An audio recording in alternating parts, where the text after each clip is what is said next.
The Plant, a Steampunk Story, by Francis Rosenfeld. Chapter 6. After hearing his story, strongly disapproving of his son's choices and discussing the situation with Carol, Tom agreed to lift Richard's punishment, even though very reluctantly. The boy counted the minutes until the following Saturday, when he expressed renewed enthusiasm for his rock collection and left for the factory as soon as the first rays of sun peeked over the horizon. He was so eager to see what the plant did in his absence that the half-hour walk only took him 20 minutes.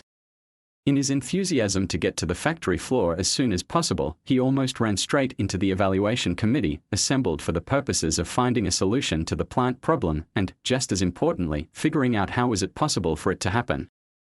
#% and Richard said to himself, peeved that his secret weekend kingdom was overrun by non-compliant zealots. Can't they do this during the week? Why did they have to take over my time? He mulled, resentful. First his dad was putting the stops on him, and now this. He found a good place to hide, where he knew nobody would think to look, and tried to make the best of the unpleasant situation by trying to find out more about what the research unveiled so far. In his irritation, he almost failed to notice the change in scenery, which could only be described as breathtaking by any human soul. The plant seemed to have matured by now, and the bright chartreuse of its young foliage had softened to a deeper, less saturated green, that gleamed with a coppery and tungsten sheen as the morning sunshine passed through it. The plant swirled and weaved around the pipes, just floating around them, touching them only at the penetration points, dispersing main branches into a profusion of metallic stems and then reuniting them, like a large river at an estuary, all the while surrounding the glossy islands of the control valves, flow meters and wire connections, presenting them to the stunned observer like high-end jewelry stores display expensive gems on velvet pillows. There were no visible signs of corrosion anywhere on the pipes, no water spots, no discoloration, no salt deposits, every component sparkled. It looked as if both sides of this unbelievable biomechanical forest had been installed together very recently and carefully designed not to interfere with each other any more than it was absolutely necessary. The coppery and silver gleam on the dark foliage changed the quality of the light in the large hall, making it softer, almost surreal, like an illustration for an enchanted fairy tale forest. Richard was dumbfounded. He watched the leaves and tendrils sway gently in the air conditioning flow, and they appeared to him to move of their own free will, somehow, playfully, as if they were trying to impress the boy with their prowess. "We're still waiting for the lab reports," a gruff voice woke him up from his reverie, "but as far as I can see it shouldn't be so hard to rip this out, it only attaches in a few points." He drew closer to one of the meld points to assess the strength of the connection, and the rest of the committee followed him. "This looks like weld, but I'm sure it's not as strong, although we'd still probably need power tools to cut it out. We might be better off cutting out that section of the pipe altogether and replacing it," he offered his opinion. "That's the main distribution branch, it would be very costly to shut it down." "How many man-hours do you think you'll need to have this taken care of?" his colleague asked. "Off the top of my head, I'll say 2 men, 4 days, but I'll have to run the numbers on it to tell you exactly," the gruff voice answered. "For that section alone?" his colleague asked. "Yes. Of course we can't do that before we get the replacement valve, these things tend to be on back order. And cost a fortune," the third voice interjected. "I suggest we don't replace anything we can repair until we put together a cost comparison of the options. Also, we don't know how far inside the pipes this pest runs, we don't want to spin our wheels and lose our shirt on this repair, and then have it sprout leaves somewhere else the moment we are finished," the gruff voice complained. "He's right about that. Kendall, why don't you get a team together and x-ray the pipes? We want to have a good picture of what we're dealing with here. Although the information is probably going to be outdated by the time we finish, I can feel this monster grow as I'm looking at it, but it's better than having no information at all." "Did the lab issue at least a preliminary report on this nightmare?" a fourth voice asked the first guy, who seemed to be the group leader. "Unfortunately. It seems to be a random mutation that makes the plant grow a metal coat, so to speak, based on iron and titanium. There are a couple of other metals in the alloy too. It's going to be a pain to cut." A soft rolling rumble passed through the group, testimony to their collective disbelief that nature would even allow such an abomination.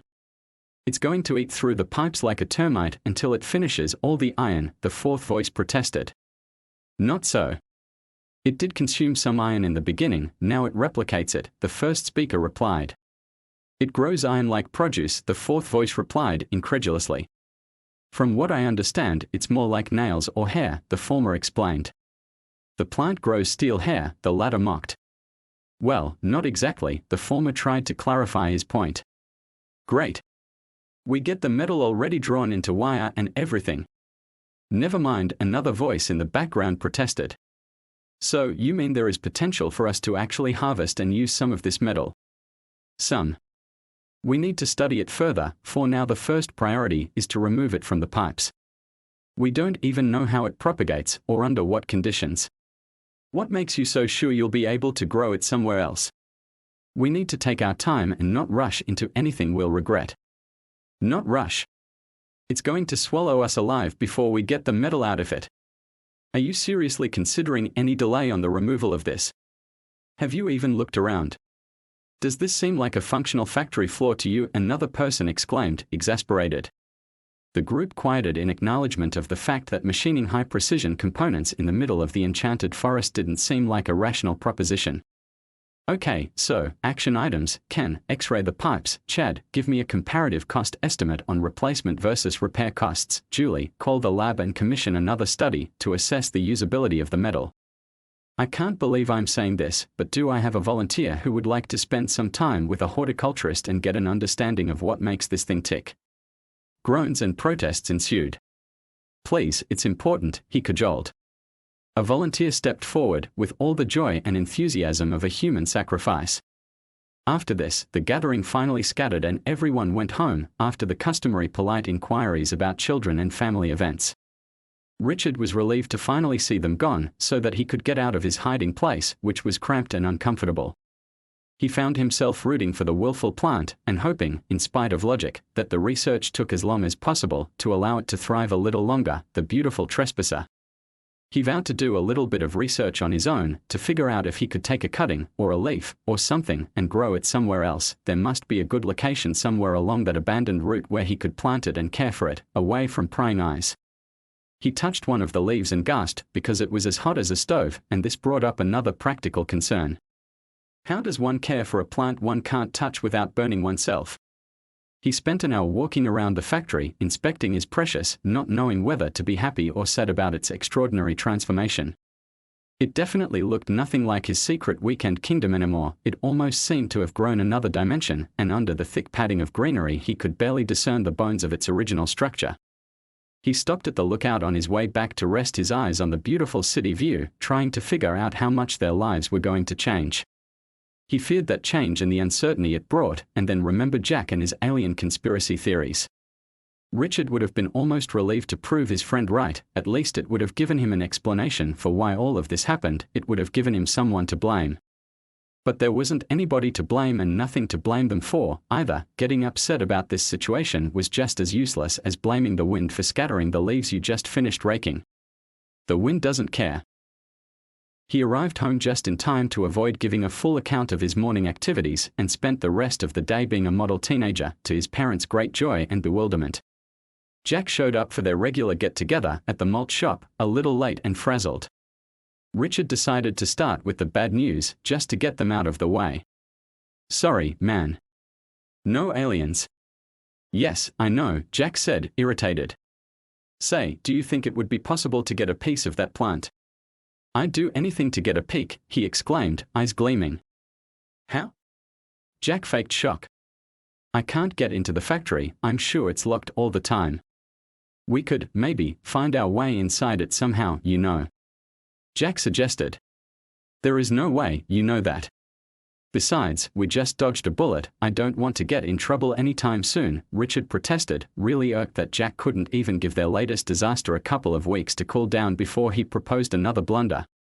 You don't know that we're going to get in trouble. What makes you think we're going to get in trouble? Maybe there is a way to get in, Jack insisted, really fixated on his new project. There isn't, Richard thought on his feet, trying to find the quickest detour that might circumvent this conversation. Hey, maybe I could ask my dad to bring home a cutting when they start removing it, he offered, pleased to have come up with an escape hatch. Do you think he would be willing to do that? Jack asked, filled with hope. Sure, dude. It wouldn't be a problem. My dad and I, we're like that. He presented his hand to Jack, to show his middle finger wrapped around his index. All I need to do is ask. Richard bragged, very sure of himself. I heard it grows metal, Jack spoke in a low, hopeless voice. That's not natural, man. If the aliens aren't involved, then there's got to be something else. Something more sinister, I fear. I think, my friend, that we are looking at the end of days, he said, with the seriousness of a person preparing to experience terrible hardship. I'm going to miss you, dude, he declared, emotional, looking Richard in the eyes. It surely isn't your average natural phenomenon, but I don't know about the end of days. Richard debated his friend's premise. You don't have to spare my feelings, I can deal with whatever comes, I always have. Jack stopped his attempt to comfort him. Things are what they are. Right? No reason to sugarcoat the truth. He bequeathed his brave last words unto the world.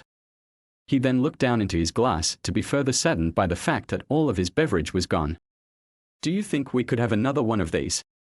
We don't know how long we have left to enjoy them, you know. 2 more vanilla floats made their way to their table, which was by the window, bathed in the gorgeous light of the winter sunset, with views to a sky painted in incredible shades of orange, purple and canary yellow.